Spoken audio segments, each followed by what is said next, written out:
Welcome to the Climate Pelicans Brief, a podcast bridging the gap between climate science and Louisiana frontline communities. I'm Corinne Salter. And I'm Jill Tepizza. Join us as we disentangle environmental justice issues facing Louisiana using peer-reviewed science as well as the voices and lived experiences of community leaders.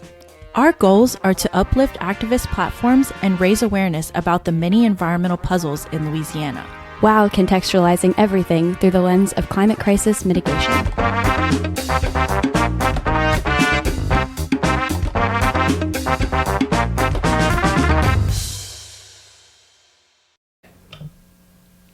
Hello, welcome to another episode of the Climate Pelicans Brief. Today we bring you an episode that's both informative and rooted in one of our active LSU Climate Pelicans campaigns, divestment from the fossil fuel industry. We are so excited to cover this topic, especially Jill, who started the campaign at LSU and deeply enjoys researching weird financial rules. It's a bit of a nerdy topic, but honestly, it's so important not to overlook. Divestment is an environmental movement that both harnesses student power and undermines industry without high risk of them retaliating. So keep listening if you want to discover an empowering and inexpensive way to flip the tables on the fossil fuel industry. You can expect to learn about the history of this movement, a how-to guide for starting a divestment movement at your own university, and examples of success to inspire action. Let's dive in, starting with some definitions. Divestment. Even if you don't know what it means, you can probably guess. It's the opposite of investment. Instead of putting your financial resources into something, you're taking them out of something. But it's more than just your finances.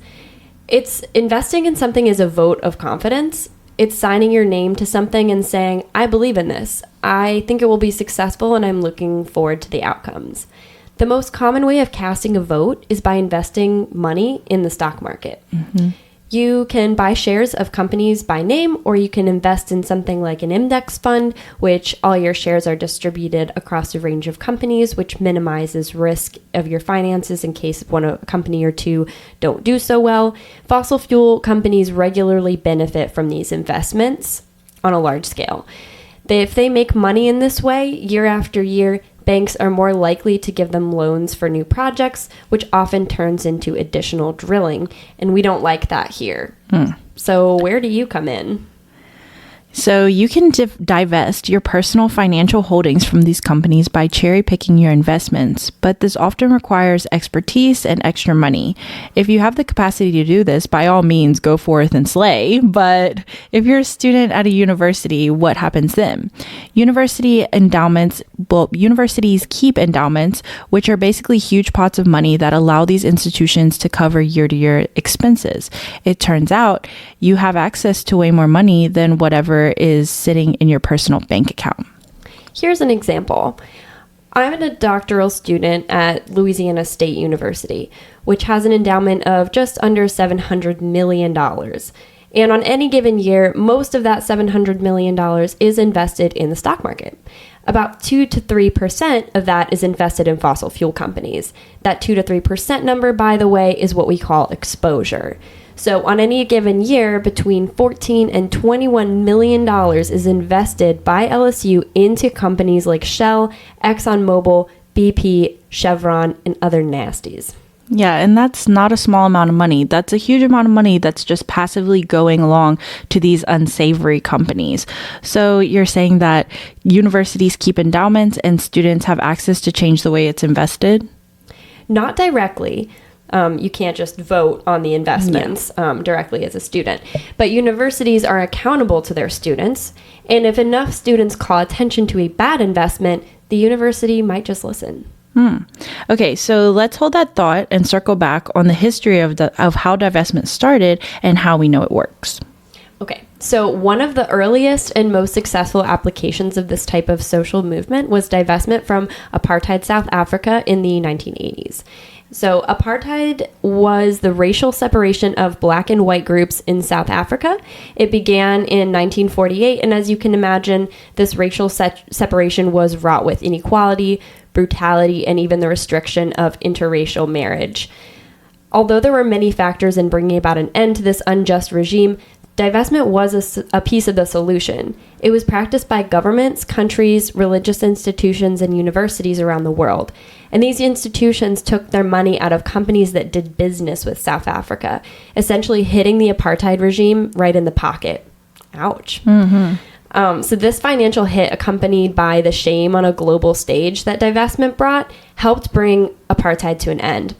LSU even has legislation that was passed by their own faculty senate in the 1980s calling for divestment from apartheid South Africa. Yeah, and divestment continued well after the 1980s to be a low-risk, high-reward practice. In the U.S., the cigarette industry went from being one of the most lucrative industries to one that this day experiences the most public censure. Divestment helped bring that along by calling into question the social license of cigarette companies. Should an industry be allowed to operate in a way that endangers public health and targets children with their advertising?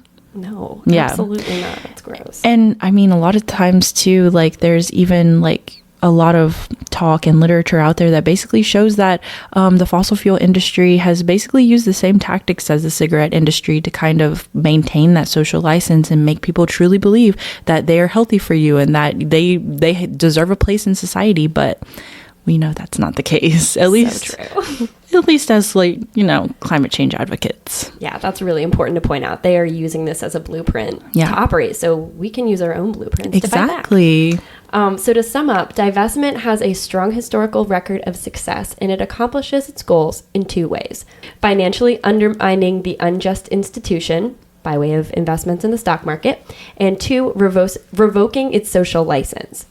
So now that you're familiar with the history and power of divestment, let's talk about how you can use it to bring down the fossil fuel industry by leveraging your own university's investment. By the way, this little how-to guide we're talking about is can also apply to cities, local governments, and religious institutions. You may have the power to divest even if you're not a student. Plus, we'll give you some tips and motivation for pursuing this action if you're someone living in the Deep South, where connections to the fossil fuel industry are more tangible and threatening than they are in other places. Yeah, so that sounds like it would be really useful for a lot of different things, but especially for our climate movement right now. So let's get into how this works and how to do this. First off, who do you even go through at your university to even address this change? So step one, it's worth power mapping your university to answer this kind of question. How do you even tackle this? And power mapping is basically making a list or like a network about who is in power, what positions they hold, and what kind of decision-making power they have, like over what kind of decision they have. So scroll through the website of your university or university foundation and note who the president is. Most people know who the president of ours is, William F. Tate. Yes. This person almost definitely is involved in major financial decisions, or they at least have veto power over major changes. Next, find out who holds the endowment, aka the purse strings. And in the case of LSU, this is the LSU Foundation. They are a university-adjacent organization that is responsible for allocating funding and managing money. A lot of larger universities will give the power of the endowment to a foundation to manage. And this is strategic financially, but it also can sometimes weaken the ties between students, student power, and the money that they give to the university. So be aware of this, especially if you're in the Deep South. Yeah. Don't fall into that. We've kind of seen that ourselves with our campaign. So we have. So at LSU, we've made a map of the foundation, and you can do the same for your school. Here's what it looks like for comparison. The money is managed by an outside investment management firm, Cambridge Associates. There is also a CFO, or Chief Financial Officer, who is involved in investment meetings. There is an investment committee, which is comprised of members of the LSU Board of Directors. Lastly, and most importantly, there is an assistant VP of Communications and Marketing, i.e. the person whose job it is to keep the activists and advocates at arm's length from any decision making. Once you've made a power map, you can pursue 3 different options that we know of. So the first one is you can work with the administration. The second is you can work against the administration. Or third, you can pursue legal action like a lawsuit against your university for investment in criminal companies. We've had some advice from a few other divestment campaigns, including the one that's currently at Tulane University, that exploring more than one of these options at once can really ramp up your success. Okay, so we're getting into one of the three ways. This is feeling really serious. Did we just escalate? Yes, and that's exactly what we need to do to make this change. We need to be scary from the perspective of the university, but don't get too scared for yourself. Some universities, especially smaller ones that are far away from the fossil fuel industry, can go with option one alone, and that often works. Reach out to the right people like the CFO. Ask for information like endowment size and fossil fuel exposure if you can't find that online, and then ask for a meeting to talk about investment decisions. Universities are supposed to engender critical thinking, ethics, and philosophical questions, so they should be receptive to these kinds of questions. But sometimes they're not, especially in the Deep South. And like, that's the thing too, is that we're using our education to liberate ourselves. And so I feel like universities shouldn't stand in the way of that liberation, given that they are the ones giving us the education. But you'd think sometimes they take it kind of, no, that's perfect. Like they're supposed to be like the flagship of the state, the flagship of like how we should be operating in society. They're like churning out all these people who are supposed to be critically thinking, but like sometimes if you critically think too hard, they're like, don't ask that question. Yeah, they're like, so don't pay attention to the man behind the curtain. Yeah, exactly. So feel free to call them out on that, by the way. Yes. Like, this is what you should be doing. Exactly. Why aren't you doing it? So independent of which option you take, it's important to demonstrate student power for your movement. So it's hard to do this by yourself. I don't think it's ever been accomplished by yourself. So as a starting point, after you finish power mapping, we'd recommend writing a petition and garnering some signatures while you power map, like as you're doing this. And be sure to circulate it not just among students, but also among graduate students, faculty, and staff. We bet you'll be pleasantly surprised to know just how many people agree with you. Yeah. And at LSU, we used a platform on change.org to host our petition, and we circulated it through communication specialists in all departments, which was a really good move because we got it out to a lot of students that we would otherwise not have access to. But we had such a good laugh when we sent it through like the petroleum engineering department. We did this on purpose. We were like, should we? And we're like, yeah, let's do it. Why not? We sent it to them, and we got this really terse email back that was so like, funny. Please never include me in any future proceedings from this organization. And I was like, you just signed yourself up for a lifetime mailing list. You got a lifetime subscription now, buddy. Yeah. Because if there's one thing we like to do, it's, annoy the fossil fuel industry. Stir the pot, why not stir that pot? It can be a lot of fun. The pot needs to be stirred, And yeah, you actually, you really would be surprised, because even at a school like LSU that is so deeply embedded and and in bed with the fossil fuel industry, there's still a lot of professors that are, I don't know, in my opinion, they work in this area and maybe even have connections to the fossil fuel industry, but that doesn't mean that they're not still critical thinkers and researchers that know the effects of what happens whenever you are so deeply embedded with the fossil fuel industry and allow it to basically wreak havoc on the state, on our coastline. A lot of these professors, even though maybe they have, some sort of vested, compromised interest in that kind of has to deal with their direct ties to the fossil fuel industry, even then they still are scientists at the end of the day, and they still are critical thinkers that understand. Right. They can contribute to the movement in a lot of cases, and they can they can sign your petition, and if they're like, I can't sign because I take money, you can call them a coward and don't do that. Don't do that. We don't advise that. But you can say okay and then walk away. Yeah. It's no skin off your back. Right. The more people you ask, you might be pleasantly surprised just who agrees with you. Yeah. So if your investment decision makers allow a meeting, then score. That's awesome. That's further than we've gotten. So, keep trying. They're like, we will lock you out of the building. Don't even look at us the wrong way. Honestly. I'm not kidding.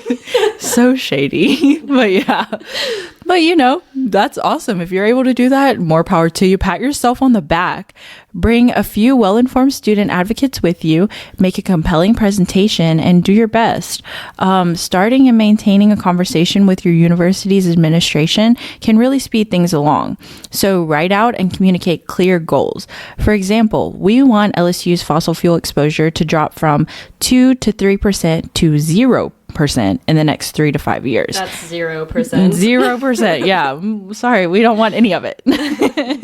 And we've communicated that in emails to the LSU Foundation as well as through written pieces in our school's newspaper.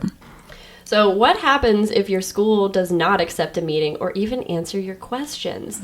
We know this can be a particular problem in the Deep South, and we have been there. We've been there. Trust us. We are there. We are there right now, where schools tend to accept a lot of donations from fossil fuel companies and are therefore reluctant to undermine them. They'll often use language like, we will not use this endowment to support any kind of social movement. And don't get me started. Yeah. I can't pop off. I could go off all day about this. But just be aware that is probably in your future. Yeah. But that does not mean that you're not doing the good work, and it does not mean that you're not accomplishing things, because you're seeding ideas, and there is nothing more dangerous than an idea. Exactly. And that's the thing, is that even if it's just like a small idea that just gets out to a small group of people, the fact that you have that sort of history, that footprint of making that effort, will compound efforts later on that maybe other students that even past whenever you graduate may, contribute to. So just keep that in mind. And yeah, if your school doesn't accept a meeting, or even if it does and you just want to ramp up the energy, it might be time to pursue option 2, work against the administration. We love option 2. It's so fun. And let's talk a little bit more about what this looks like on the ground. But I love that you can work both with the admin and against admin all at once. It emphasizes that the point of divestment, or any social movement really, is to make changes, not make friends with the admins. Like, they were not your friends before this. They don't need to be your friends afterward. There's not really a rule book.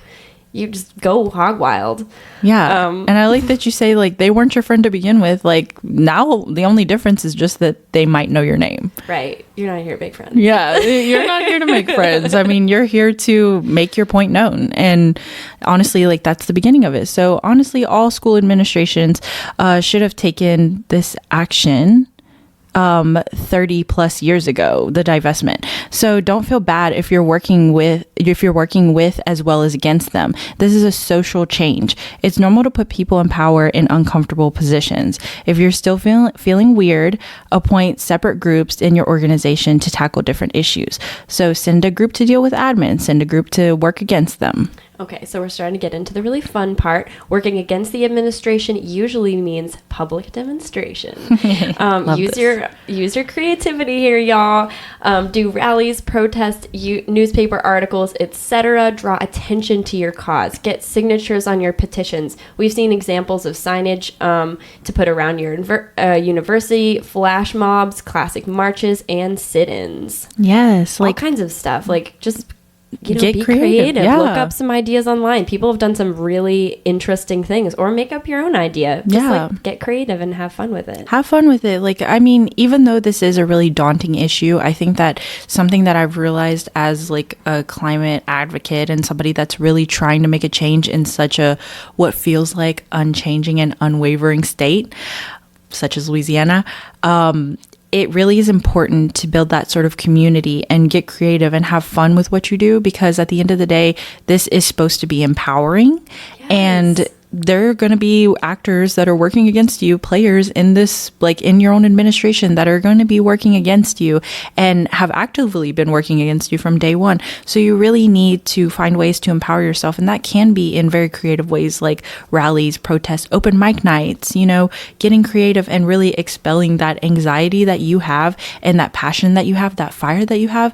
It can't all be, negative. Like it can be something really positive that is actually helping you sustain your movement for even longer. So I love that you bring that up, because I think having fun is like absolutely essential. It knits your group together. You are going to be relying on people, and these moments where you're having fun and having a good time, those are good moments, and they absolutely do power your social movement forward. So for sure. I love that you bring that up. Thank you. I wanted to say that because for me, it's like, it does feel really overwhelming a lot of the times whenever you feel like you're working against such like, sometimes it feels like a runaway train, but having those moments where you can empower yourself and empower other people and just be around like-minded people that care about the same thing and are there, struggling and triumphing right there with you, that's really important. So Right. Our open mic nights and our banner making nights are so fun. I think they really energize people. So if you're looking for ideas, we'll tell you more about that. But so make sure to research the rules around protesting on your campus. Every university has different policies on flyering, chalking, amplified sound, using public spaces, and pretty much any avenue you need to get your point across. So if you're not sure what the rules are, meet with a student advocate. This is probably a department, and ask. As a starting point, especially within the Deep South, it's best to stick with these requirements to ensure the safety of the activists that are following you. So as fun as this can be and as creative as we want you to get, and as much as we want you to build community, make sure that you're doing it within the rules and within the guidelines of your school, and be aware of those so that it doesn't end up harming your movement or the people that are a part of it. Right. Yeah. And we're not here to tell you how to protest. If it's just for the safety of your people. And universities should really be okay with these things, but just be aware that if your university opposes the idea of divestment, they might try to stop you using scare tactics. And these scare tactics can be pretty scary. Yeah. So we've got a couple of considerations for your safety. Be mindful of the rules. Hostile administrations may use the police to disband and arrest these movements. The Climate Pelicans at LSU have been recipients of this, and let us tell you, it is flipping scary. Yeah. They work. They don't stop us, but they slow us down. Yeah, and that's the thing, is that social change requires progressive and sometimes radical action. And it's anything that's outside of what's established as the current norm, which is literally destroying our planet right now. Climate change, it's the norm to continue basically facilitating a space for fossil fuel industry, even though it shouldn't be. That's the case right now. And anything outside of what's the norm is going to be considered radical. So just keep that in mind, that social change requires progress. It requires action outside of the norms. And we just want you to be aware of some of the things that can come against that, because we are working against an institution that does need a change, but isn't always welcoming of change. So that's really important to keep in mind. Social change really means breaking the rules sometimes. A sit-in breaks the rules in a peaceful manner. Many university students leading divestment campaigns have hosted sit-ins in admin buildings. They usually demand, divest from fossil fuels, or we'll sit here until you do. It's something to work up to once your movement has garnered enough support and the administration has failed to react favorably, or if you feel you're close to success. Let your university administration know your plans and count down the days before hosting a sit-in or any other event that breaks the rules. Sit-ins should be accepted as pivotal movements in history, or pivotal moments in history, and the advent of positive social change. But the reality is that sometimes they're not, especially in the Deep South, where actions against fossil fuel companies are considered a bad thing, like I said. Please be mindful, as your movement can often attract a lot of BIPOC individuals, as they are traditionally the most impacted by climate change. This is incredible, courageous on the part of these individuals, and an authentic asset to your movement. But also be aware that police treat BIPOC individuals really brutally and violently, and sometimes lethally. This is 100% unacceptable, but it is also a reality that requires consideration as a leader. BIPOC safety should be a top priority. As a leader of the organization, that means communicating to your members the risks of any action and allowing those individuals to make the decision for themselves on whether or not they are willing to participate. Some organizations make contact with lawyers before a sit-in or other events that might break the rules. and allow participants to write their phone numbers on their bodies so that if arrested or incarcerated, they have the information they need to resolve the situation. As an example, we have not done a sit-in at LSU because the administration is so hostile that we don't feel it is safe for the students of any color at this time to do so. Yeah, well, hopefully we can get there at some point, but absolutely not right now. Not right now. Not safe. These people are not safe. So we will refer you to gofossilfree.org for additional content on how to begin and amplify your own divestment movement if there's not currently one at your university or wherever you are that you want to start it, if you can't just join one. And there are some really great resources on this website that can walk you through it. Climate Pelicans started with no knowledge on this topic, and this website really moved us forward at an R1 university in the Deep South, and we are continuing to march on in our third year of our movement. Yes. So we're trying to keep that sustained pressure. Yeah, keep up the pressure. So in summary, working against the administration is public demonstration. Loud, sustained pressure on administration will erode their resolve to maintain the status quo over time. So be persistent. Also, be sure to call your media outlets so that you can get the most media coverage for your action. If a tree falls in the woods and no one hears it fell, but yeah, don't be alone in this, basically. Don't be like that lonely silent tree. Right. You can have like the best march in the world, but if like nobody sees it, but the people who are actually marching, then did it really? I mean, it did happen, but like... Yeah. But it doesn't have the same impact. Yeah. Right. It doesn't have the same splash. People want to know. People do want to know about it. And even the people who hate the idea and don't believe in what you're marching for whatsoever, they still want to hear about it because they will still talk. Because it is the Deep South and we love our tea. Exactly. We love to gossip. We love spilling the tea, and so like let that be known what you're doing and amplify it in whatever way you can, through media coverage, through sharing on social media. That's social media is in our hands, so we can actually really bolster a lot of our movements through the use of social media. People want to know about it. Even the people that are against it want to know about it too, so that they can talk crap about it. Yeah, people love to do that. So just like get it out there. Yes. It can only work in your favor. Exactly. Okay, so let's circle back to the third option to encourage university changes: filing a legal complaint. Is it illegal to invest your money like a criminal? I mean, it should be. Not exactly. But by investing in fossil fuel companies, your university is breaking one very specific rule that probably was not a part of your high school history curriculum. So get ready for that. It is called the Uniform Prudent Management of Institutional Funds Act. Can we get a mic drop? That is a mouthful. Yeah, that is a mouthful. It's a very specific rule. I told you. And this act requires universities to invest in a way that is congruent with, quote, charitable purposes. Oh, and let me guess, the legal argument for this is that investing in fossil fuel companies which perpetuate harm to the environment, human health, and our very existence on planet Earth is not exactly a charitable purpose. Not to mention, it's not a sound financial investment according to many investors, as well as common sense. And that's absolutely correct. This method of pushing universities to divest through filing a legal complaint has actually been very successful. And this is a more new approach, and it's come a long way, particularly in the last year. Harvard, Princeton, MIT, Stanford, and Vanderbilt have all taken this approach. And just this year, Harvard finally announced its plan to divest after a grueling 10-year divestment campaign. They literally started at the beginning, and they have had this incredible movement, but Harvard's like, no, for so long. This is one of the things that was the tipping point for them. Well, go Harvard. I'm very proud of them. That's so awesome. And like, yeah, good job, guys. Yeah. We don't know you.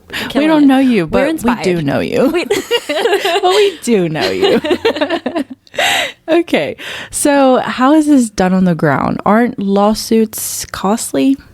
Okay, so instead of suing schools directly, students at these universities appealed to their state attorney generals. They wrote letters asking the state attorney general in each of the states that their school was in to investigate criminal investments made by their schools, citing the UPMIFA and the climate crisis. And this was smart on a couple of fronts. First, writing letters costs nothing. The worst that can happen is that they don't reply. Nothing happens. The second is that calling on an investigation for your school threatens to weaken its reputation. And if you've heard the schools that I just called out here, they are all about reputation. Oh, yeah. Administrations might be more likely to hear you as an activist if they feel that you pose a threat by starting an investigation and getting media coverage for it. They will flip out. So filing a legal complaint is a viable avenue to consider if you want to start a divestment movement at your school. It also might be worth leaning on some quality environmental lawyers like those at the Climate Defense Project for their opinions. And that's what these 5 schools use. They use lawyers from that firm, but Yeah. that project, but there are a lot of different organizations that can help you with this. Yeah, for sure. And the thing is that we haven't filed legal complaints yet at LSU, though. Why is that? If we were to take the same approach as these 5 schools we just talked about, we would have to appeal to our state attorney general, who is Jeff Landry, Yeah. locally known as the Atchafalaya Gremlin, or that goose that's running for governor. He doesn't even believe in climate change. Yeah. It's not going to work We just, in that way. He's not... He's not everything. He's not everything. He's not really anything. I mean, besides our attorney general, which... And like a huge threat to our state. Exactly. So... wouldn't he have a laugh if he were to read a legal complaint like that? I'm not even sure he can read. So writing a letter like this probably would not be successful. It wouldn't go over well. It wouldn't. Not at like, all. what's this? So we'll just, if we're to take this approach, we'll just have to go back to the drawing board and come up with a different legal approach. But y'all in the Northeast with sympathetic attorney generals, go wild. Threaten your school with an investigation and see what comes out of it. All right. So you know why divestment from fossil fuels is important. You know now 3 major ways that you can pursue it at your own school. But what has the movement as a whole accomplished so far? As an overview, the fossil fuel divestment movement was begun in part by Bill McKibben in 2012 and has since then resulted in 1,597 institutions divesting. Yes. About 36% of those are actually religious institutions. Wow. So I find that amazingly surprising. Awesome. Good job, guys. Our faith-based people. Yes. 15.8% are universities. In total, $40.51 trillion have been divested since 2012. And that is more that's ever been cited as needed to bolster America's electrical grid and convert us to renewable energies completely. That's so cool. Yeah, that's also higher than the GDP of the United States. Wow. Like, plus more. Like, not even... So just sit on that a moment. More than our GDP by manyfold. Wow. Yeah, so divestment clearly really works. Financially undermining fossil fuel companies has real consequences for them, but it's only because the movement is large enough to shift their value in the stock market and make banks see them as a bad investment, and that's exactly what they are. Once again, we see that collective action is the way to win fights against climate change. Shell has acknowledged the divestment movement in addition to protests as one of the reasons for abandoning an Arctic drilling project after sinking $7 billion into it. Yeah, that's pretty powerful. Yeah. You can stop something like that, at least in part. Like, exactly. Cool. Keep it going by all means. Plus, it costs nothing. It costs very little. Yeah. It's just like a few smart investors making, like, snipping and clipping here and there and like basically doing what they're hired to do. It costs very little. It has very little financial risk. And as we know, like, a lot of climate solutions can be very costly for governments and taxpayers, etc. This is one that costs nothing. You only have everything to win from it. But what's more, like, arguably more important than financially undermining companies like Shell, ExxonMobil, BP, and Chevron is stripping them of their social license to operate in society.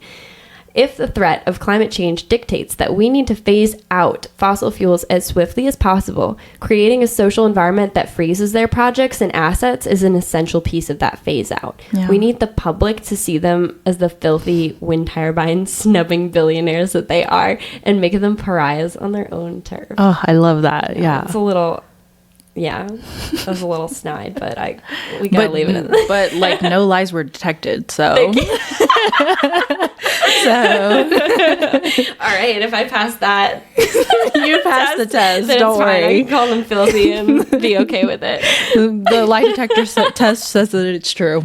Awesome. So- Love to see it. Love to see it. Okay, so now for our favorite part, our Caucus to action. We want you to feel empowered to start or join a divestment movement, but for this, we'll keep it quick and easy. LSU has an active divestment campaign, and because we're in the Deep South, it's difficult to garner support for it.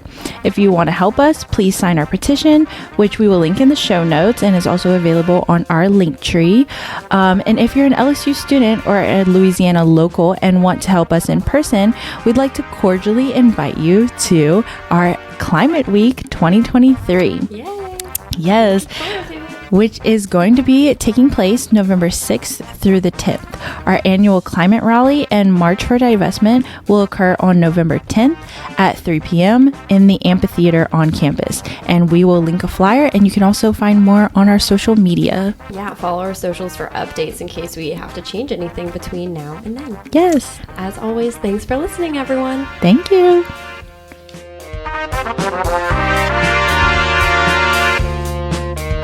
Thank you.